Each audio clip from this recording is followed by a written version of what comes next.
Oh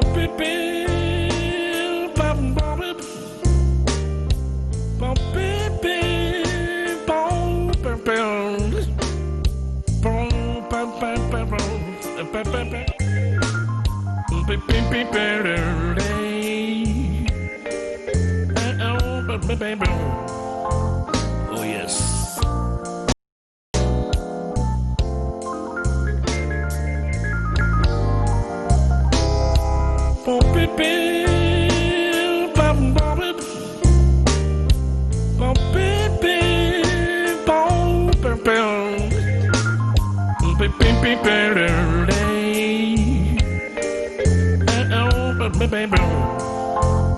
Oh yes.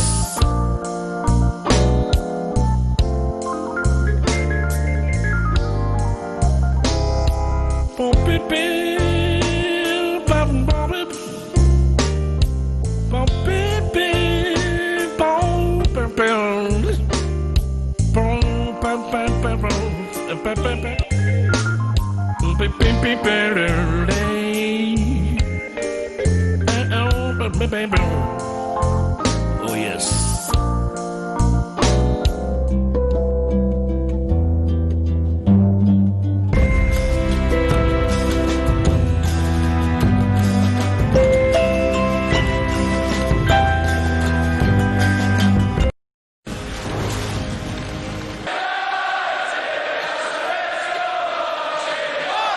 Liverpool's corner taken by Alexander-Arnold and in! Hits it! Beautiful! Welbeck! La Première Ligue, pour la première fois sur votre antenne. Sadio Mane and Liverpool are in for two! Vos stars du championnat anglais débarquent chez vous. Mohamed Salah, Paul Pogba.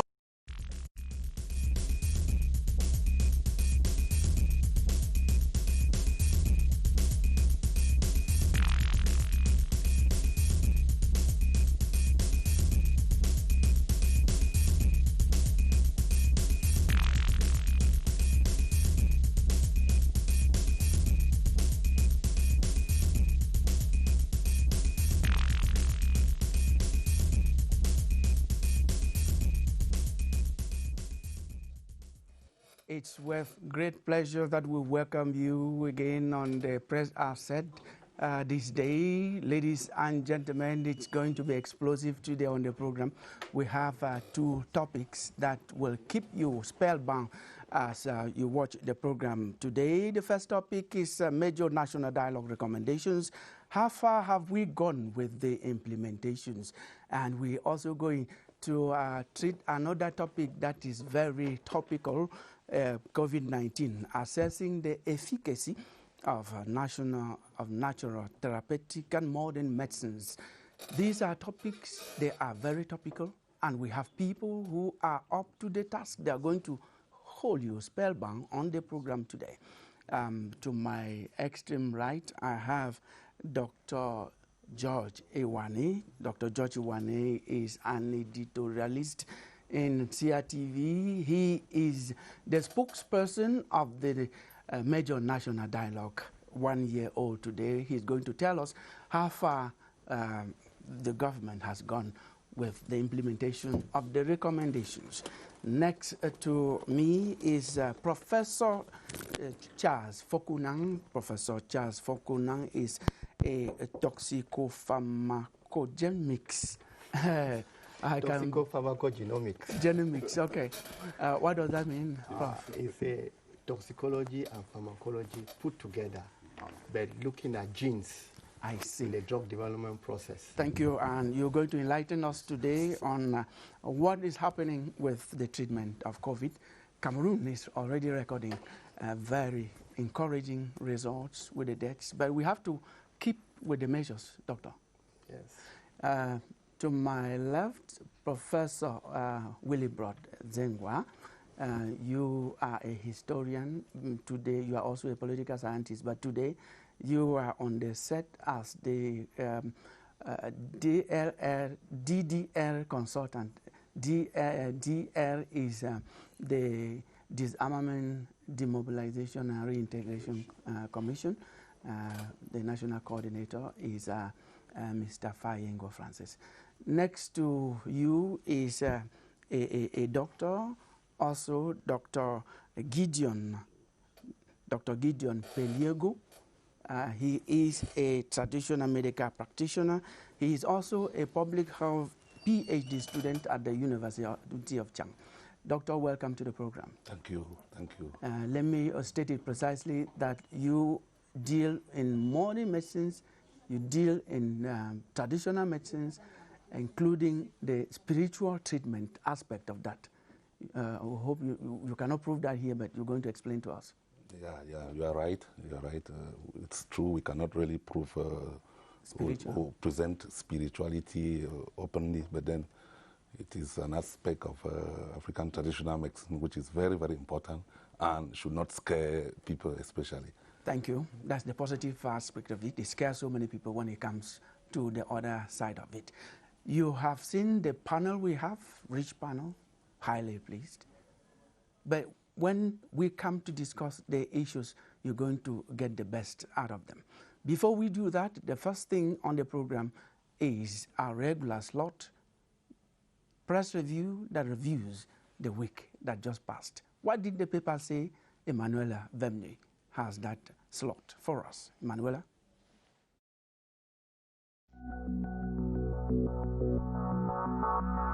The press in Cameroon all through the week ending kept nosing for what to feed their readers on.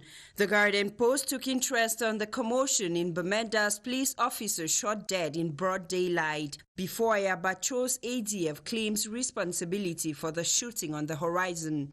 Then denizens lament overbearing military reaction on the Voice Weekender as the Guardian Post comes back on what it writes military shuts down Bamenda after killing of policeman. To the Herald Tribune, Goketunja SDO accuses funds quarterheads of complicity with separatist fighters just when women say enough is enough on terrorist crimes against women.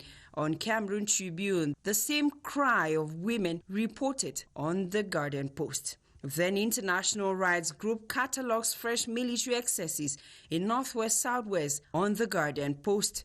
But the Eden newspaper thinks armed conflict in Northwest-Southwest regions beyond mere condemnation.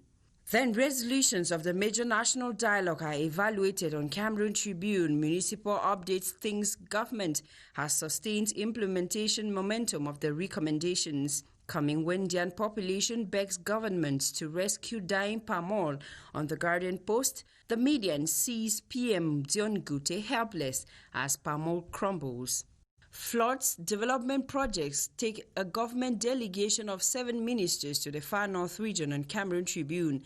Reacting to recent floods, the Eden writes focus on urban roads, imperial rural, real needs. Just when landslide buries 4 alive homes, farmland destroyed, with over 100 displaced in Kupe Maninguba division on the Herald Tribune. Then BIA supports grieving flood victims in Douala, Sanchu, Ebebda on Eco Outlook.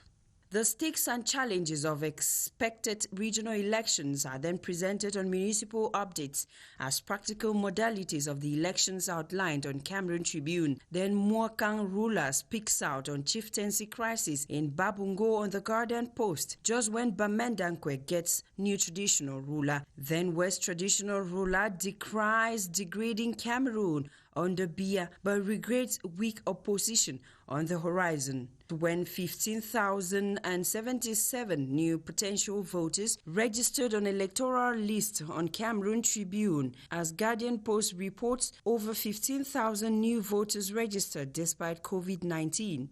But the Post newspaper writes, after wasting over CFA 1 billion CFA francs, Minister orders specialized COVID-19 treatment centers dismantled.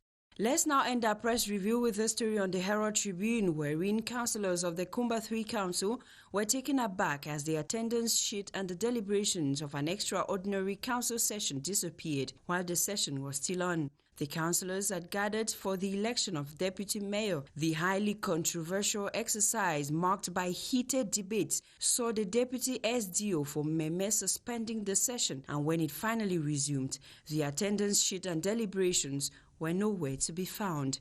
After thorough search, they were discovered in a closed gutter of the Kumba 3 Council building. Until I come your way again, this is your Hour with the Press.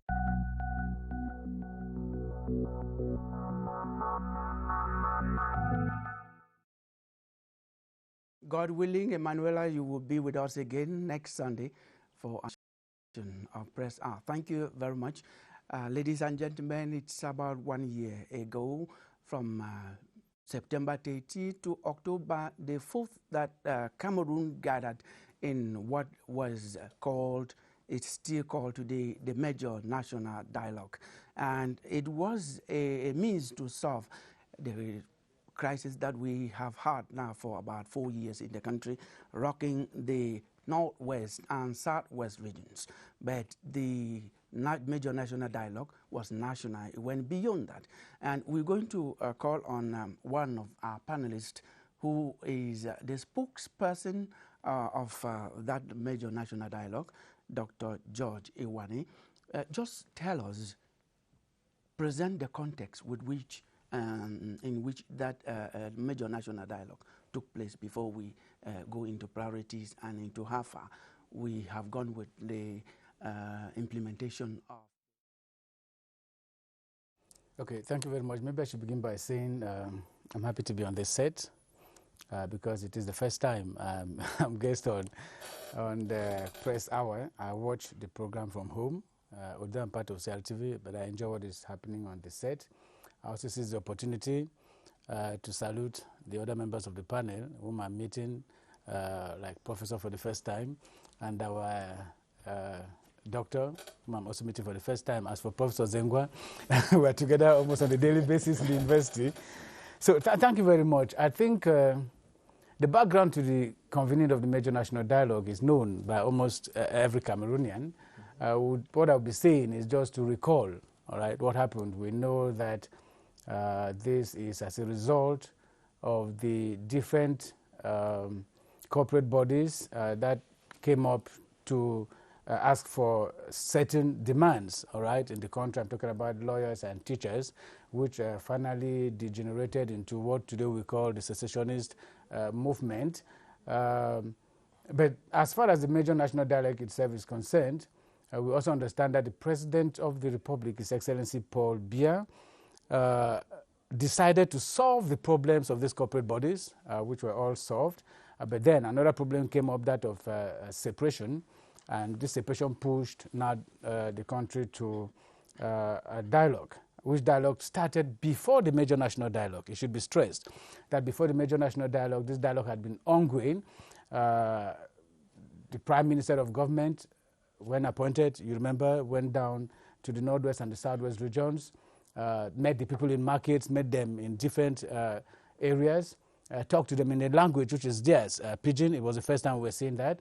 Received so many other people from different walks of life at the Prime Minister's office, sometimes even in private homes, all right? And this, the Major National Dialogue was just the culmination, therefore, all right, of the dialogue process that started way back before. So if we were saying context is that the situation was bad, it was tense, and it came to kind of water down to solve this problem. Sure. So now let us look at the priorities of the national dialogue before we go, because our topic is how far have we gone with the implementation. Okay. Let us now look at what were the immediate priorities of the national dialogue.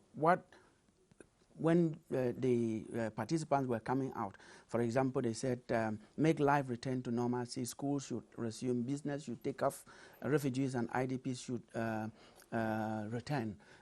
Which are some of the priorities that we had to tackle? Yes, if the question is directed to me, then I'll be glad to respond. Just to say that the convening of the Major National Dialogue, which was done by the President of the Republic on the 10th of September 2019, which culminated to this Major National Dialogue on the 30th September to the 4th of September 2019, had as main objective to seek ways and means of bringing back peace and normalcy to the Southwest and the Northwest regions, but by extrapolation to other conflict areas in Cameroon. I'm talking about the northern parts of our country. And you know, Killian, that for 5 days, the kinetic forces of our country met at the Yaoundé Conference Center to chart a course towards this. Now, for you to be able to make an evaluation. Yeah, we'll come to it. Yes, yes. Let me just end. That for you to be able to come to make an evaluation, you should be able to know what happened before the major national dialogue and what obtains after the major national dialogue. Okay. All right. So we're going to do that. Professor Zengba, you were a participant. I was there. I saw you. You were a participant at the major national dialogue. Do you agree? What were some of the priorities that had to be tackled immediately after the national dialogue, before we go into looking at whether they've been met? Well, thank you again. I'm happy to share the panel this day with the eminent colleagues. I think if I have to go straight to the question, yes, I agree in total with my friend and brother, Dr. Jochawane, in his analysis. These were expectations. The national dialogue was a culmination of expectations, from the onset of a crisis situation in the country, which the president of the country and with the international community, I must say, including civil society actors, thought that it was incumbent for dialogue to take place. There were others who thought that this dialogue should be with neutral personalities to chair. But I think many Cameroonians thought that it was a national issue which should be handled nationally. I think that called for the national dialogue. And I thought that the most important thing was that peace should return to Cameroon, especially in the northwest and southwest regions. And the solutions provided to the teachers and lawyers who were actually the cornerstone of the crisis. But then the greatest majority, by statistics and research, revealed that it was not only to solve the problem of the teachers and lawyers, but that it had to go beyond solving deep-rooted causes of discontent amongst the populations of the northwest and southwest regions. Professor Charles Fokuna, I don't know whether you were a participant or not, but you have a level of appreciation that is very high there. How do you appreciate first of all, the fact that Cameroonians had to come together to solve what today many describe as a senseless war,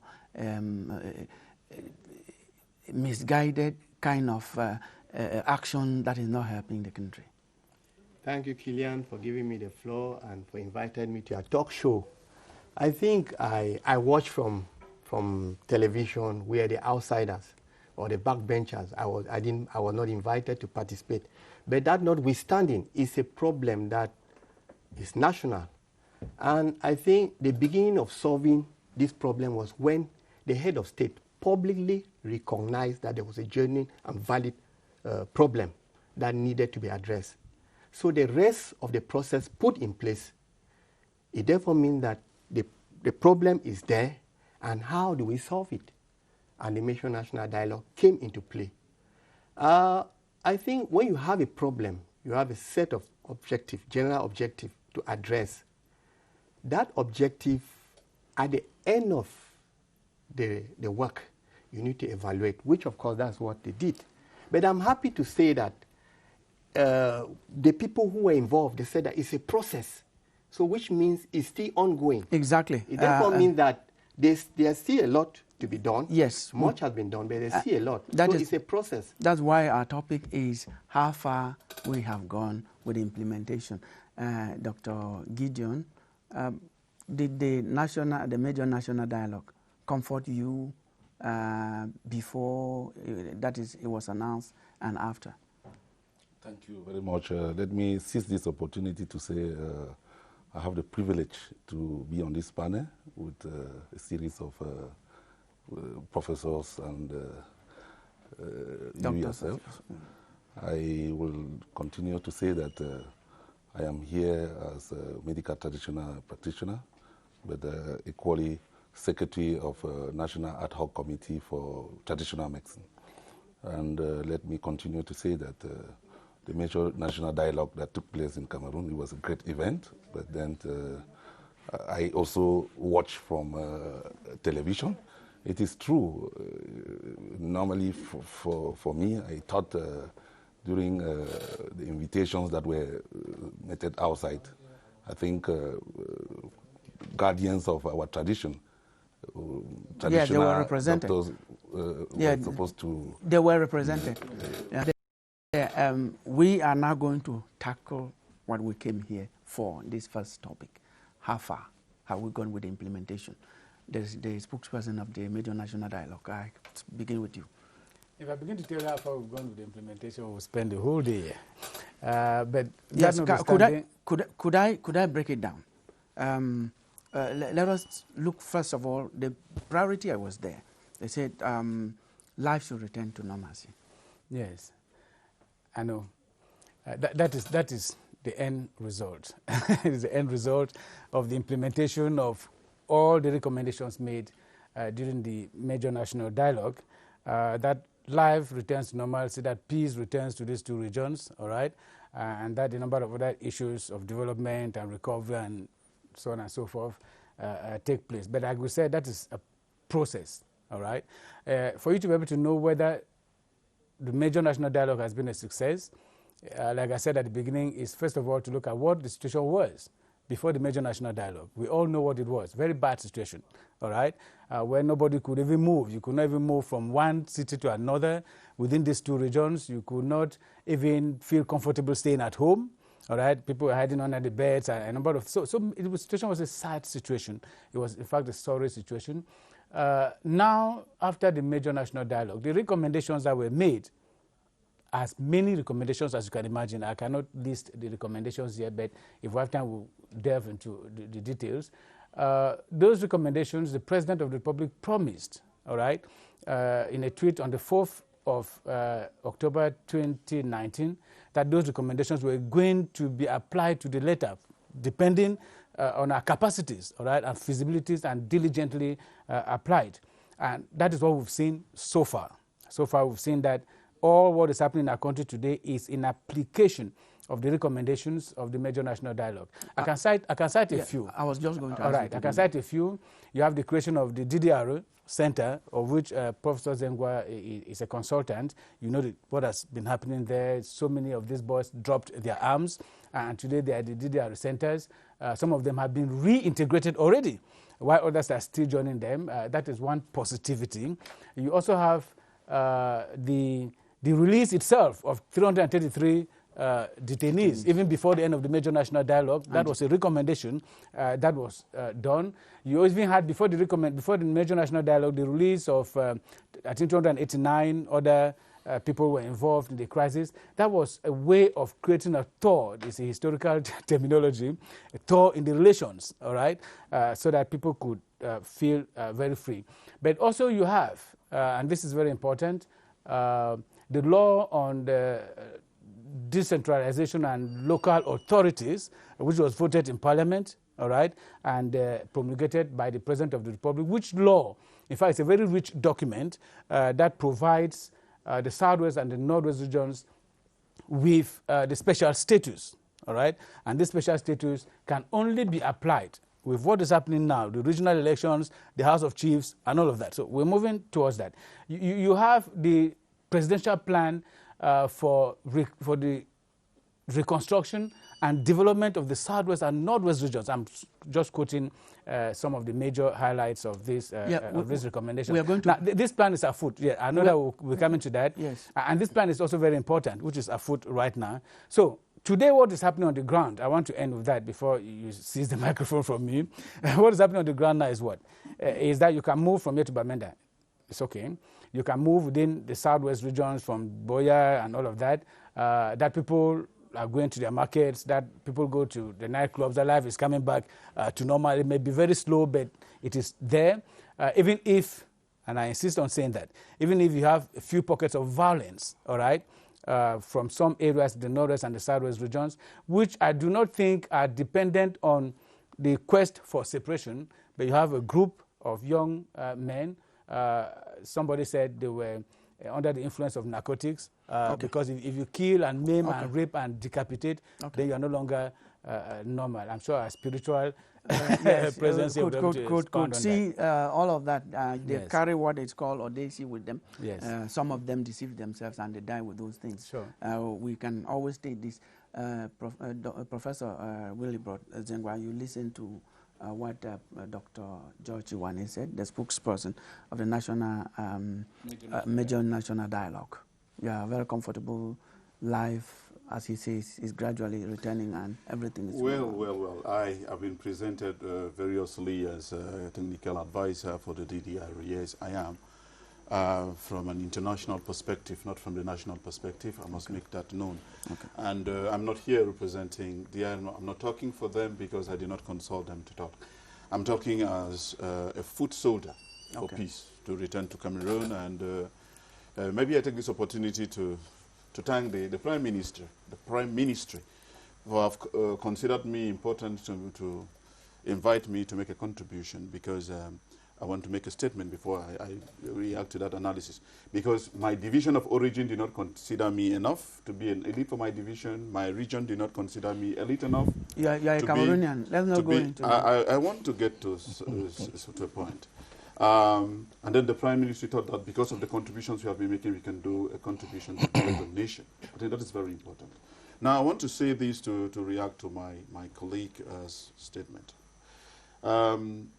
The most important thing was to have peace return to the regions. I think it would be foolhardy to think that things are getting fast to normalcy. Far from the point. I'm a foot soldier for peace. I've gone to the areas. We try to do peace building, practical work on the field. What I can say is that the initiative are welcoming. They are very, very, very important. But we should change strategies in getting inclusion and effective participation to get the peace returned to the Northwest and Southwest regions. We should not behave as though it is a captive people whose force should be rendered on them to toe the line. I think the most important thing about peace is peace building. We have just spoken about reconstruction. The most important aspect of reconstruction should be the reconstruction of the mind. And that's what I call soft power reconstruction. I think what we should be engaged in doing in the field is to get both sides of the divide, change those strategies. Is it not happening? It is not very much happening. Is it is not very, it is happening faintly by civil society organization. The government is doing everything, as I should say. But what we have been able to say, I'm not an expert in communication, but I think that as a foot soldier for peace and reconciliation, communication is very important. The words we use when approaching those in the field matter. It is important. I've considered those who are called thieves, secessionists, as Cameroonians who are disgruntled. Unless we approach those people with that same approach, and then we talk peace to them, we talk reason to them with practical action in the field. Let me ask this before you continue. Somebody is holding a gun. Yes. And as he said, is under the influence of narcotics. You go to that person and say you want to. Those are the thieves. Let me be totally in agreement with what Dr. Joshua said. The situation has degenerated to an extent that we have some hoodlums who have picked up the guns for selfish reasons. I mean, going away from the original idea of asserting a feeling. I think that we have the leadership of the struggle. Permit me say, who are still in prison. Siseko Ayuk should be released, and his team. Let us start with them, because they are Cameroonians. Whether they consider themselves as Ambazonians or Southern Cameroonians or not, I consider them as Cameroonians who have expressed disgruntledness. And the government is at another bench. We want them to say, engage in dialogue. The dialogue is being done. But to whom are we dialoguing?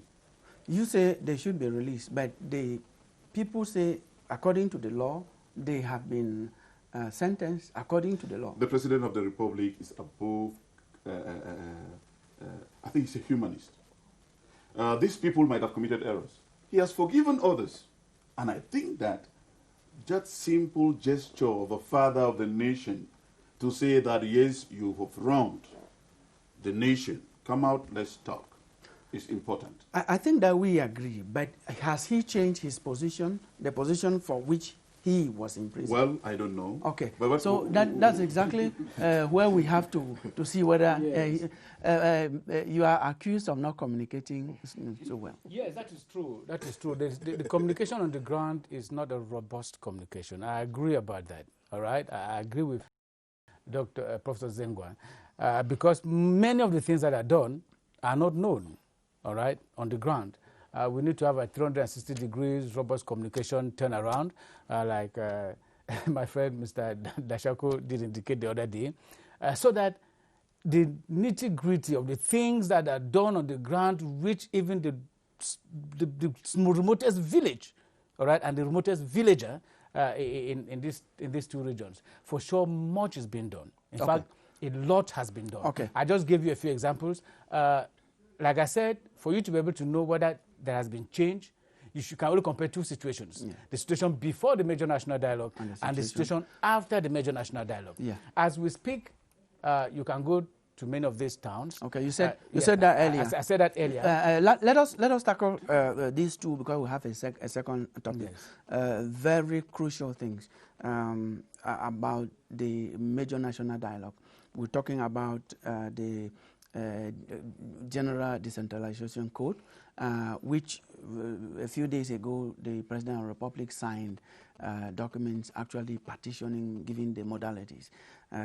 We're just waiting for the convening of the college, the convening of the electoral college. All right. Now, how do you appreciate this as part of it? Like I said, we'll talk about that, and we'll talk about special status, those two, and then we'll move out of this topic. Okay. But before I come to that, permit me, Killian, to come back to what Professor Zengwa said about liberating Sissoko Ayuk Tabe and the others, dialoguing with them. He's a specialist in that domain, in peace building and in dialogue, conflict resolution. I think that everybody has to give a share. You have to give up something, all right? When you stay stagnant on your position, you are not helping the process to move forward. And that is the situation as we speak, all right? That what you call the ringleaders, I don't know how much of leadership they have, because the real leaders are on the ground, all right? What you call the ringleaders have a stagnant position. That makes it difficult for things to evolve. But like I said, the dialogue is ongoing, all right? It cannot stop because they have a stagnant position. It's always even madmen change their minds. All right, someday is going to change their minds. Yes, I will come to exactly now to that. The regional elections. Yes, and now the regional elections. Like I said, the law on local authorities provides for these local elections, promulgated by the President of the Republic. So it is also a recommendation of the major national dialogue. It is one of the things that were highly recommended. Besides separation, besides federalism, we came to a special status. And for you to have a special status, you need to fast track these regional elections. Okay. And so the law just vote. I mean the decree of the President of the Republic of Thursday is in tandem with this movement and in tandem with the recommendations of the major national dialogue. Yes, thank you, Professor Zengwa. Let me ask this question. The regional councils with the regional councillors, very soon we will have that. I think without any fear of contradiction will be the completion of the provisions that were laid down in the 1996 Constitution. That's the only thing that was remaining. Sure. Now, with that completed, with the law that was signed the other day, you appreciate it, and then you just give a brief appreciation also of how you understand the special status that people thought was the alternative to make those people of the Northwest and Southwest feel different. Well, all of those laws, all of those actions in the field, the ultimate reason is to bring back peace to Cameroon. But then the question is, are the people satisfied with the way? Because there's a difference between a law and the practical implementation of those laws in the field. Are the people contented with the manner in which these laws are being implemented in the field? Let me talk about the elections. We just want elections to take place, fine. it is very great that the Constitution, I totally agree as a prince, that the traditional authorities would not be rubbing shoulders with commoners, so to say, that they will have a house of chiefs. I think that is very appealing to me. But then, are the greatest majority of the people happy with what is happening? We just want peace. I think that the key factor should have been let peace return to an extent. We should have measured the degree of peace on the ground before we go into any elections. We saw the Minister of Territorial Administration rallying traditional authorities and convincing them to go back to the field because of elections. Now, I think that it is good to have these elections, but the traditional rulers should not stay out of their chiefdoms and kingdoms and fondoms because of fear of the unknown. Okay. The reality is that there is a fear of the unknown that everybody knows. Let's not insist on elections when peace have not returned. Now, let's talk about the elections now, proper. Yes, briefly, we have to briefly, I just have a small worry because it seems as though we are still going to lay, the elections will come and go and we will still lay seats of discord. Because what I mean is, if you see the distribution of the seats, you realize that there's no scientific analysis on how these seats have been allocated to different regions. There are petty regions. The same. I think that we should accept that if all other things were done this way, it would not be bad. Because every region without discrimination has the same number of no, I don't regional think so. councillors. If they have the same number of regional councils, the division by you division... have 70 and 20. 70 delegates and 20 traditional rulers. Every region has that. Okay, you want me to intervene a bit? All the regions have the same number of seats. All right. The difference comes in at the level of the divisions, and you know that our divisions are so complex. You have in the law is clearly stated that you need to take into consideration socio-political and cultural components of every region. Yes. Okay, including the populations that we have. Okay. So you cannot get FACO, for instance. You cannot have FACO with 10 seats, and you have my division, Kupema Nunguba, with 10, whereas FACO is more cosmopolitan than Kupema Nunguba. So those gymnastics were taken into consideration. Okay, permit me to yes. That is a good comparison. Yes. But let's compare it differently. When you consider the South, the South region, and the Northwest region or the Southwest region, then you see that in terms of population and representation, there is totally imbalance. What I'm trying to say there is that if there was a keen study to say that this population should have this number, then we are not going to. I want to, if you permit, insist that there are areas with huge populations with very few representation. And there are others with very few population. Yeah, but the goal of it is at the level of the regions. That every region has the same number of representations. Well, that's the most important thing. Thank you. It's not at the level of divisions or subdivisions. Thank you, gentlemen. You are talking to people who've appreciated what you're saying. Yeah. We have another topic. It's about the treatment of COVID-19 and other illnesses, putting the African traditional medicine side by side modern medicines. And before we talk about that, please just watch this.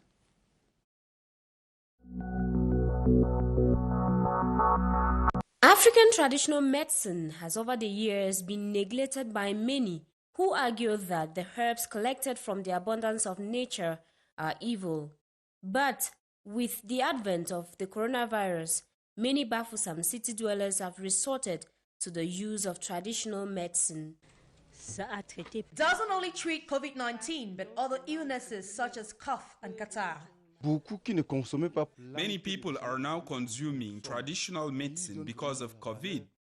They now value their own medicine. Their desire is for the state to regulate their sector so that they can operate freely. In diverse forms, these concoctions have been produced from plants by traditional medical practitioners who say they treat several diseases. Many are involved in the sector these days, and this has caused tongues to wag vis-à-vis their official recognition. First of all, we have the EMPM who do some tests on the products. We have, for example, chemical tests, toxicity tests, and the activity of the product. Haven't made a difference between real herbalists and charlatans. The charlatans and the real traditional doctors must move together. It is the force of the charlatan that a renowned traditional doctor is known. If there were no charlatans in the domain, I would have been my bed of roses. But now that they are charlatans, they are causing me to sit up and work harder. The diseases which we have been curing before the outbreak of this pandemic, people have caught the virus, they have that manifestation, to the disease that we are curing, and who have come to us, they're all responding now fine. At a time, some have taken the commitment to support government response plan in the struggle against the COVID-19 pandemic in the country by producing locally made medication. They are, however, calling on stakeholders to reinforce the regulation of the domain.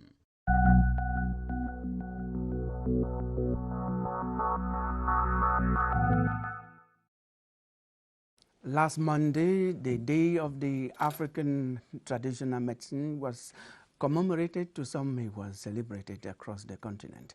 And we have so many views about the treatment of COVID-19, the treatment of many other illnesses. And so many people are saying many people are not dying of COVID-19 in Africa because of the traditional medicine. But the modern medicine is there, and they say we should not joke because there are so many things to handle. The African traditional medicine has to be regulated because most of what happens there is not conventional. Professor Charles Fokuna, let us know exactly where you stand as modern medicine movers in this COVID-19 treatment. Thank you very much again, Killian, for giving me the opportunity to express myself in this area of traditional medicine and COVID. I will start by paying tribute to the line of traditional doctors where I come from, the Fokunang family, for the great work they've done in integrative medicine in Cameroon, and all the traditional doctors that are out there working to make sure that they foster primary health care the world over. Now, coming back to this issue, I want to say that we have to start by understanding what is traditional medicine. Traditional medicine is a health practice or belief or knowledge which is applied using herbs, plants, animal, mineral substances, spiritual approach, manual techniques, and exercise. All this to try and treat, prevent, or manage a disease, or to help the welfare of humans. Now, when we look at what is happening, our example is COVID-19. Yes. We have fewer deaths in Africa. In Cameroon, for example, we have it's evolutive, it's evolving. We have 19,604 cases with 18,448 cases recovered, with 414 only. But in other countries, let me just take the example of the United States of America. They have 6.35 million cases infected. They have 341 million recovered, and 191,000 people who have died of COVID-19. When you look at that, what explains this difference between the deaths in other areas and the deaths in Africa? Because if you go to Asia, it's almost the same thing. India is the third, Brazil is the second, then Russia is the fourth. Yeah, thank you very much again. It's simple. You know, the developed countries, these are countries where comorbidity is very high to begin with, and their lifestyle. In Africa, Cameroon in particular, we live very close to nature. Close to nature means that our diet itself, they all constitute herbs. On a daily basis, we eat food that has spices and so on. So, and then our condition, living under constrained condition, means that our immune system is so high. So those are some of the common factors that may make us not to be too predisposed. Just imagine a situation of the mad people in the street. We are not even respecting social distances. But I'm not an emergency expert, but when you talk of pandemic, fast pandemic like COVID, you expect to see that in the hospital, the emergency, that the rate at which ambulances are flowing is very high.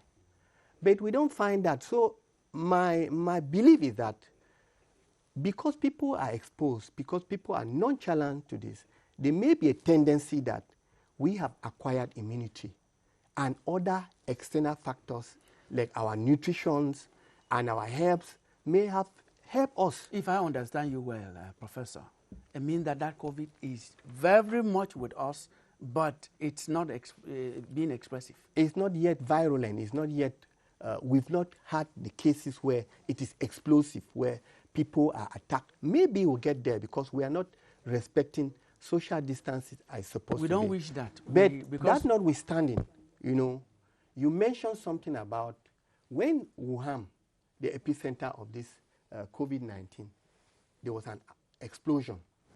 But the other Chinese countries, because they've lived COVID, they've had SARS since 2003.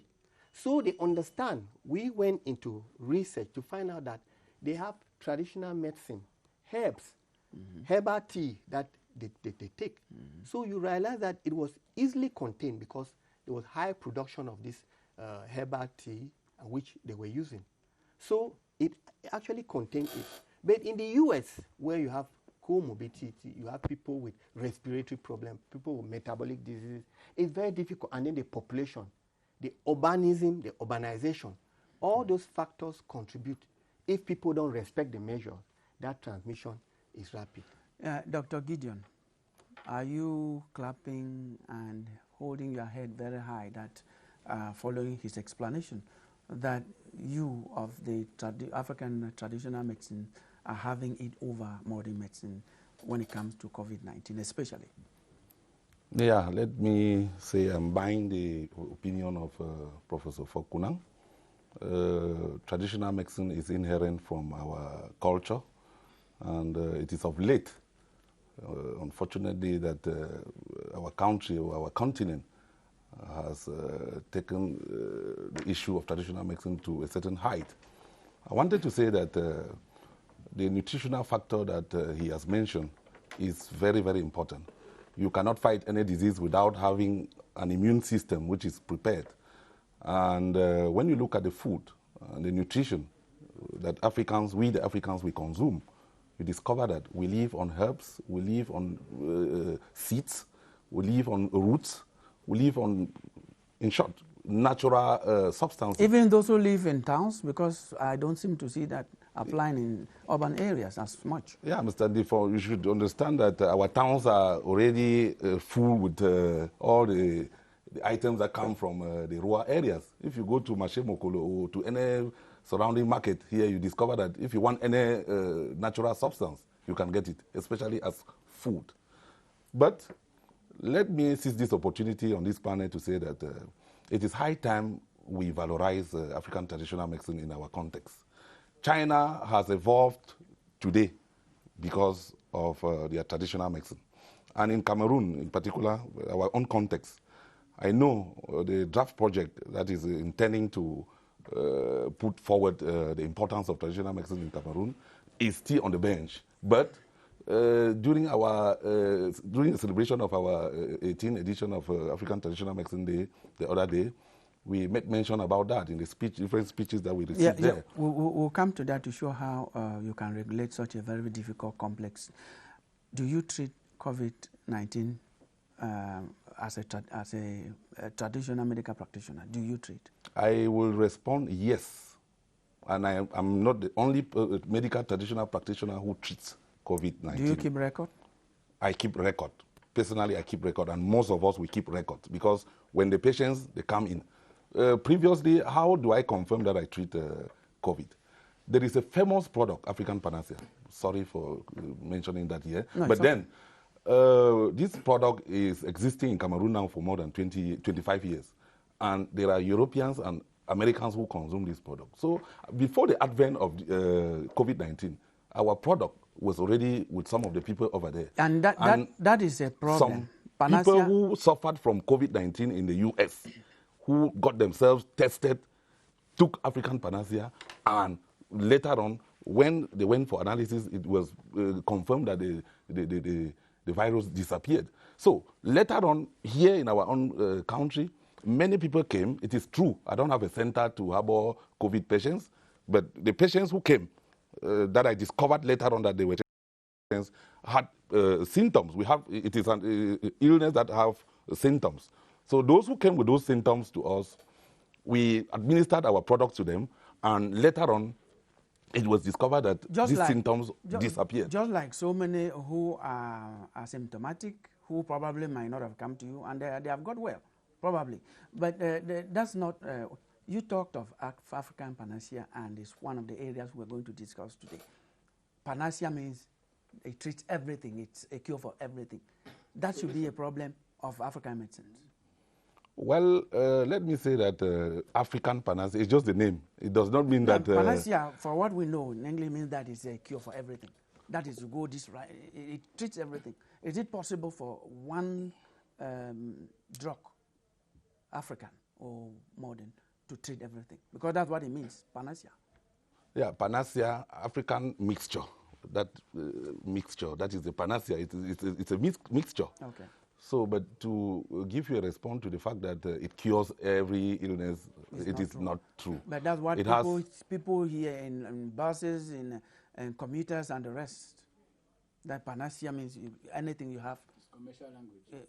Okay. No, let me clarify the fact that the product African panacea has a leaflet, and that product cures just 17 problems. Okay. Among those 17 problems, we have issues like COVID-19 and other viruses. Yes, Professor Ajengwa. Yeah, I think it's a very interesting topic. Permit me talk now as a president for African Researchers in Comparative Education, whose intention is to valorize Africans' knowledge and place it at the same level at the marketplace of global knowledge.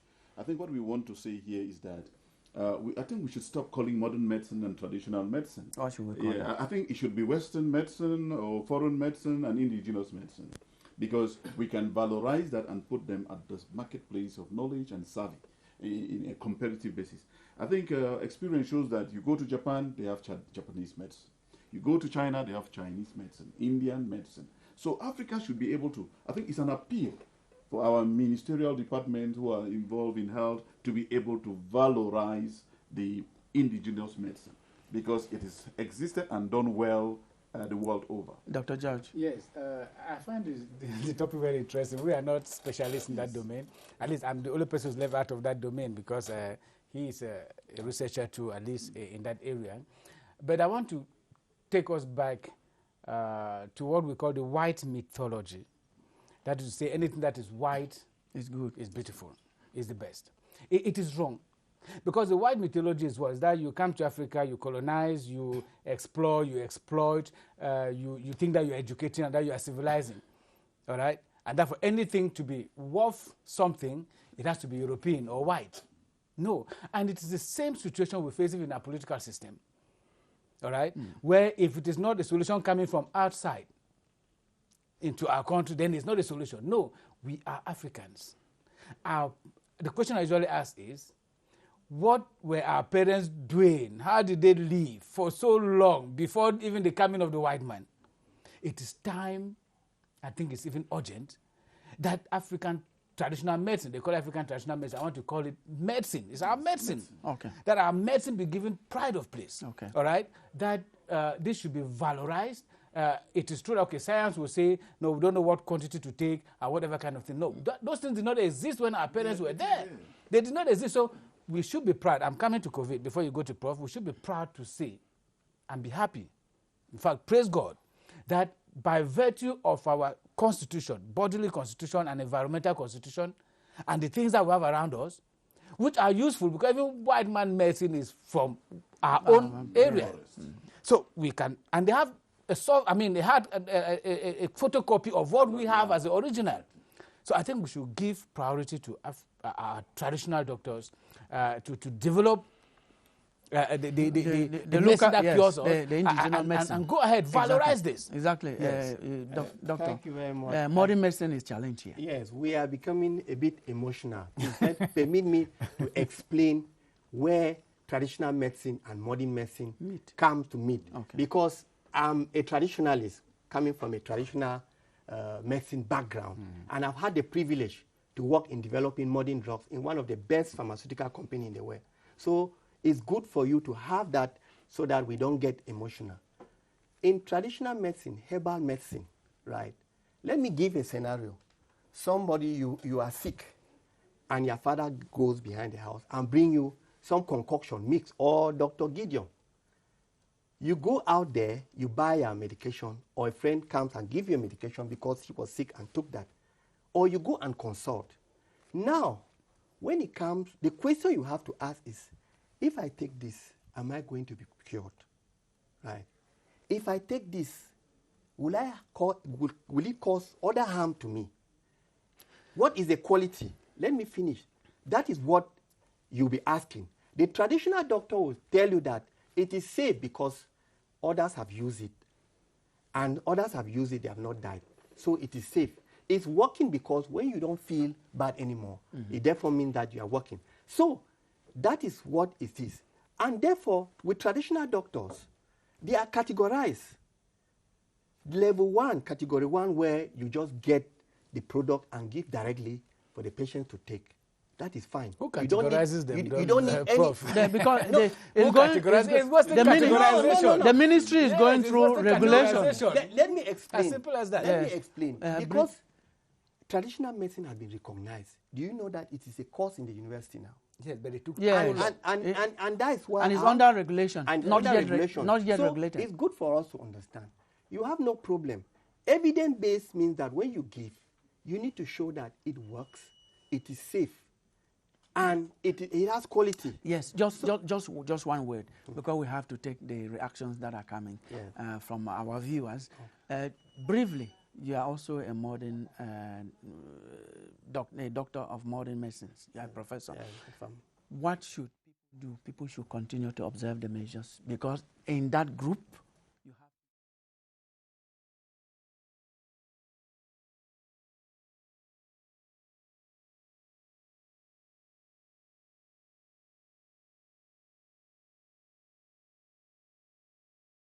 to be latent.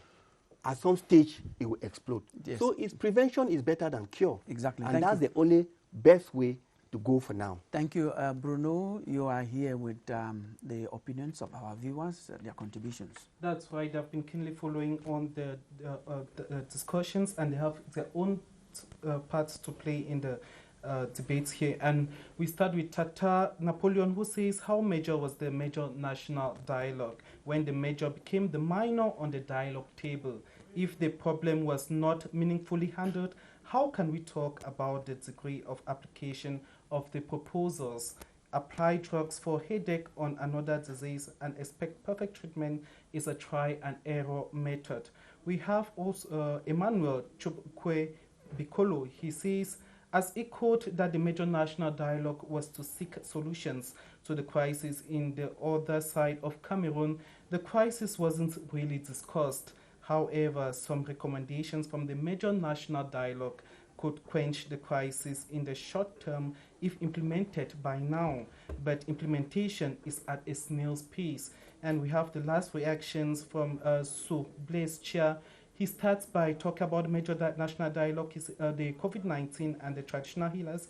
He says the coming of COVID-19 has simply showed to the world that the modern and natural medicine can exist together. I bet you that the number of cases that have been recorded in Cameroon is not up to half of what it should be. The consumption of other natural medications helped to reduce the death rate, given now an exposed negligence of some which have been, and he concludes that the recommendations from the major national dialogue have proven that it was a waste. Consequently, the government should consider to stand and call a ceasefire and engage frank and inclusive dialogue. Thank you very much. That was rather really long there, Bruno, but thank you all the same for making those other viewers see what some other people were concerned. And each time you can always watch this program on CRTV web, Facebook. We stream live. You watch it now or afterwards. I want to thank you. That's where we're going to end this program. Dr. Gideon Pelingu, thank you for coming. Thank you very much. I think we are happy for the interest that this program is giving on African traditional medicine. And we are also informing the population that they should not be afraid. African traditional medicine is not all about evil. There are plants that have spiritual virtues that we can use to cure invisible problems. Thank you, Professor Zengwa. Thank you for coming. Thank you. We need peace in Cameroon now more than ever before, and we need inclusion in the peace building and reconstruction process going on in Cameroon. Professor Charles Fokunang, thank you for coming. Thank you again for giving me the floor, and thank you for inviting me. I mean, Cameroon is going through a period of great challenge. The head of state has won one first battle to solve the conflict between Bakassi and this. He did not get a Nobel Peace Prize for that. I think the big challenge, milestone, would be to solve the Anglophone problem, to bring peace.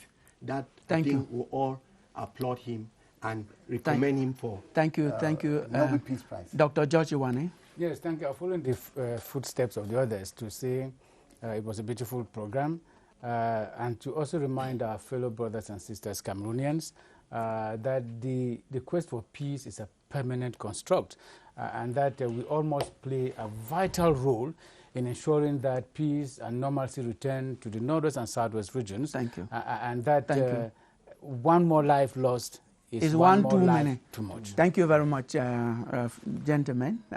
We want to thank you very much for giving us your time. It's here that we draw the curtains on today's edition of Press R. But you have to stay blessed wherever you are.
CRTV News, ici, toute l'info.